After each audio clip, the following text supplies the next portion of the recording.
8 сынып 117 есеп толымсыз квадрат теңдеулерді шығарамыз. Бұл жерде минус 4-ті теңдіктің екінші бетіне өткіземіз.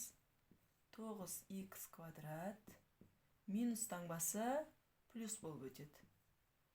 Х квадрат тең болады 4-тің 9-ға қатынасына тең. Х тең плюс минус 3-тен 2. Плюс 3-тен 2-нің де квадраты 9-дан 4-ке тең, минус 3-тен 2-нің де квадраты плюс 9-дан 4-ке тең. Бұл жерде минус 20-ны теңдіктің екінші бетіне плюс 20 қылып өткіземіз. Х квадрат тең болады 20-ны 5-ке бөлсек 4, х-ымыз тең болады плюс минус 2-ге. Өйткені плюс 2-нің де квадраты 4-ке тең, минус 2-нің де квадраты 4-ке тең болады.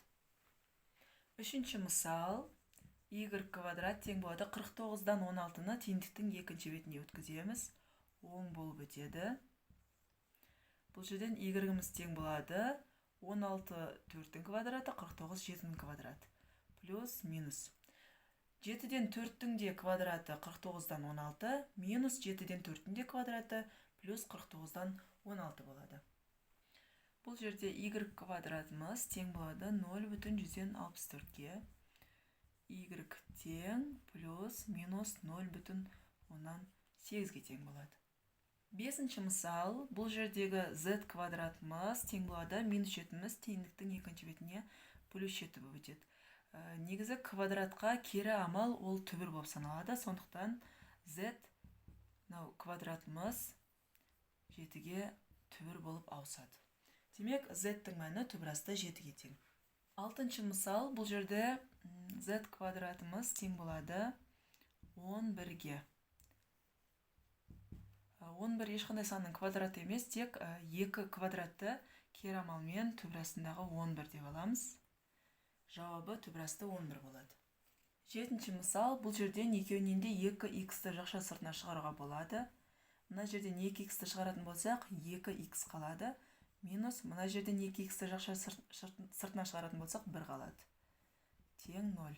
Енді жақшаның сыртындағы өрнекті бөлек 0-ге теңестіреміз, ішіндегі өрнекті бөлек 0-ге теңестіреміз. Мына жерде х-ымыз 0-ге тең болады. Ал мына теңдеуді шешетін болсақ, х тең болады 0,5-ге. Сегізінші мысал. Бұл екі саннан біз х-ті жақша сыртына шығара аламыз. Мына жерден х-ті шығарып жіберсек, тек 3 қалады. Минус мына жерден шығаратын болсақ, 2х қалып қояды. Тең 0. Жақша сыртындағы өрнекті бөлек 0-ге теңестіреміз, ішін бөлек 0-ге теңестіреміз. Мына жерде мәні шығып тұр, х 0-ге тең болды. Ал мына жерден х-ті табатын болсақ, х тең 1,5-ге тең. Тоғызыншы мысал. Бұл жерден плюс 75-ті біз теңдіктің екінші бетіне өткіземіз, минус 75 болып өтеді. Х квадратты табатын болсақ, минус 75-ті бөлеміз минус 5-ге.